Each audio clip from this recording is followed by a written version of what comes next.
Hey everyone! I hope that you guys are doing amazing wherever you are in the world. My name is Shikha and I welcome you to my channel. As always, I'm so grateful that you are listening, subscribing, and commenting. I do appreciate the support. And if you want to support me further, you can do that by going to my Patreon link. The link is in the description below. In this video, I wanted to speak to you guys about how INFJs can spend hours and hours and hours and hours and hours by themselves, obviously, because we are introverts. There are levels of introversion, obviously, as well. So some people can spend days and months by themselves, and some people can spend weeks or days by themselves, right? So there's levels of introversion as well that you have to consider. Not all INFJs have the same level of introversion.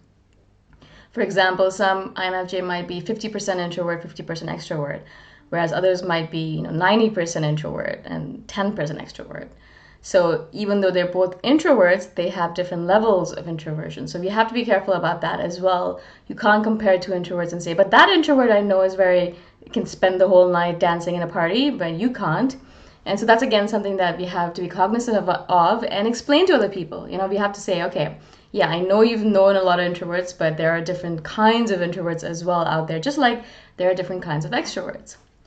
But the main thing I was going to say in this video is that we can literally spend hours and hours by ourselves, but also we can spend hours and hours just literally sitting there, staring off into space, contemplating, reflecting, thinking, overthinking, imagining, and things like that. I was at a music festival. You guys have probably heard this story before, a couple of days ago, and the reason I think I can deal with music festivals is because I know that I can take my introversion time even at a festival. I don't always have to be surrounded by my friends. I don't always have to be next to them dancing or spending time with them or talking to them, etc. And so I'm able to really get into my bubble, into my zone, into my introversion mode, even surrounded by hundreds of people. I think that's the reason I'm able to do them. Otherwise, if I wasn't able to create that bubble or that safety net around me, I don't think I'd be able to do music festivals as much as I can. And my introvert friends were saying to me, I don't know how you do music festivals. I would kill myself if I had to be around people for 3 days straight like that. And basically what I do is I just take my time away from my extroverted friends.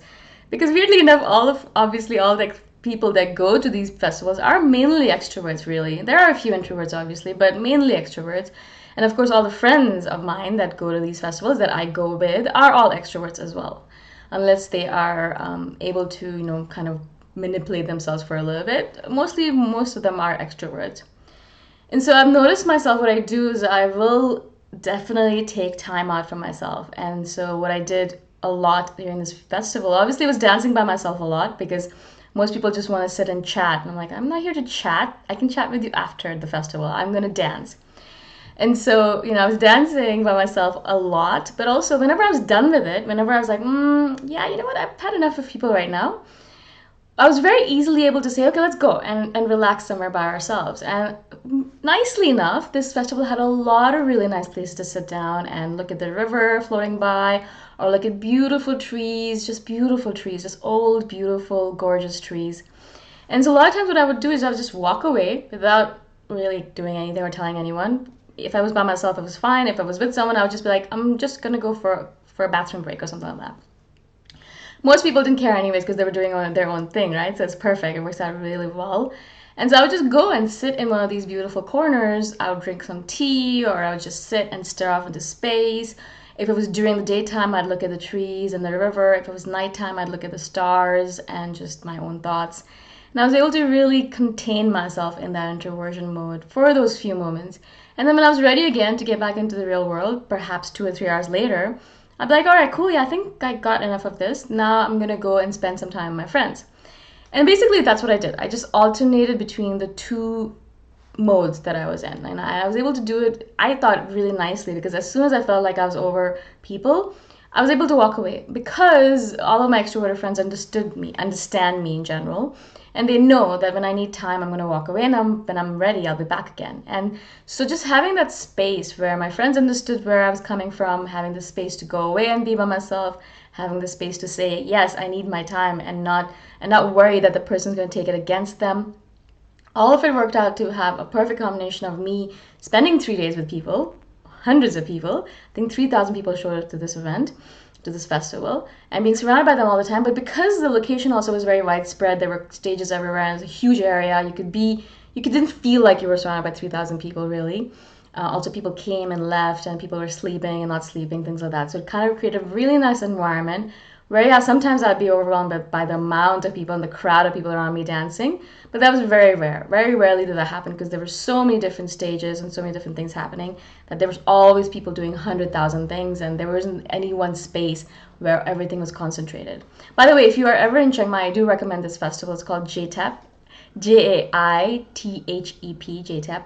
And if you're not into festivals, obviously don't mind me, but if you are, I totally do recommend it. It's such a nice festival, very conscious, very environmentally friendly, sustainable, good music, good people, good vibes. Everything was perfect. Really, really nice. But as I said, the reason I wanted to do this video is not to sell this festival or to sell the idea of festivals in general, although if you're an introvert, you can still do festivals, is definitely my thesis for the day. But I do say that INFJs have the capacity, introverts in general have the capacity to create these safe spaces within themselves. And so they can escape the world around them, even though it might be physically impossible to do though. You know, it's sometimes physically impossible to leave a situation. Perhaps if you're with family and you're on a road trip and you're stuck in a car for 16 hours a day or something.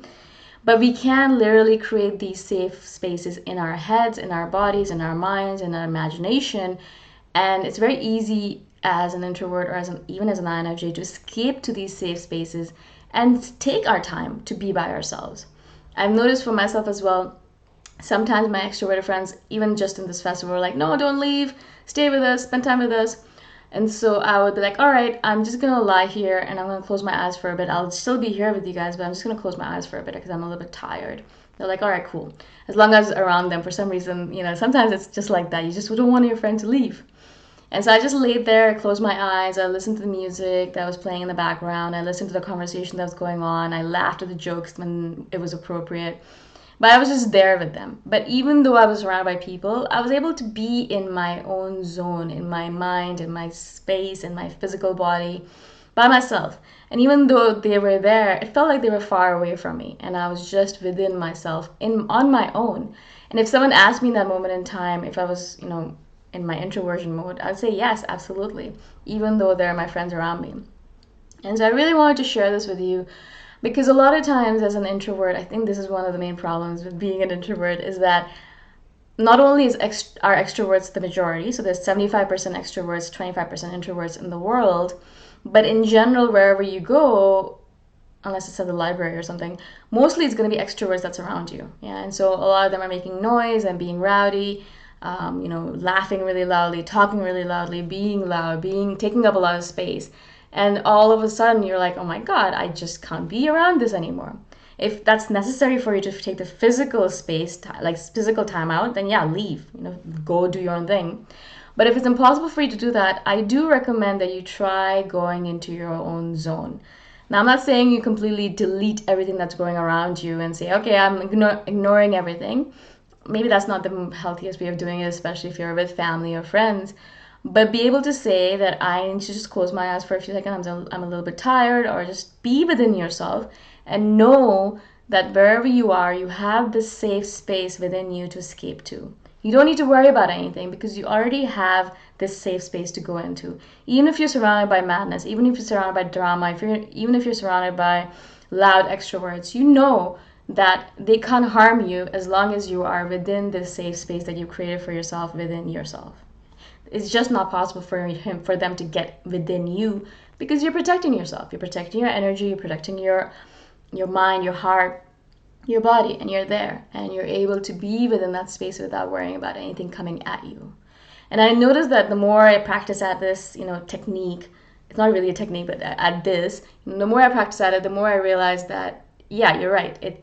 There is a safe space within me, and I can take advantage of it whenever I want. I can be there and I can relax and I can just be within myself. And it's okay. Whatever is going on outside of me, whatever is going on around me, I have nothing to worry about. I am here and everything is fine, and it's okay to be here in this moment in time.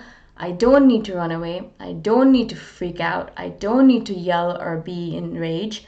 because everything's okay within me and I'm here and I'm safe. And that's really the idea, is the idea of safety. I think introverts are always looking for that safe space. And of course, our apartments, our empty apartments, are a safe space for sure, and bathrooms and things like that. But in general, you can also consider your body and your mind to be a safe space. No one can really intrude upon it, unless they're physically intruding upon it, like, grabbing your body or things like that. But mostly, it doesn't really happen that way. Most people are I found, pretty respectful. So you have this safe space to escape to. So you have nothing to worry about. It's basically my message to you. Yes, there are opportunities for us to be open and spending time with extroverts. But when we're done with it and we want to come back within ourselves, we are allowed to do that in so many different ways.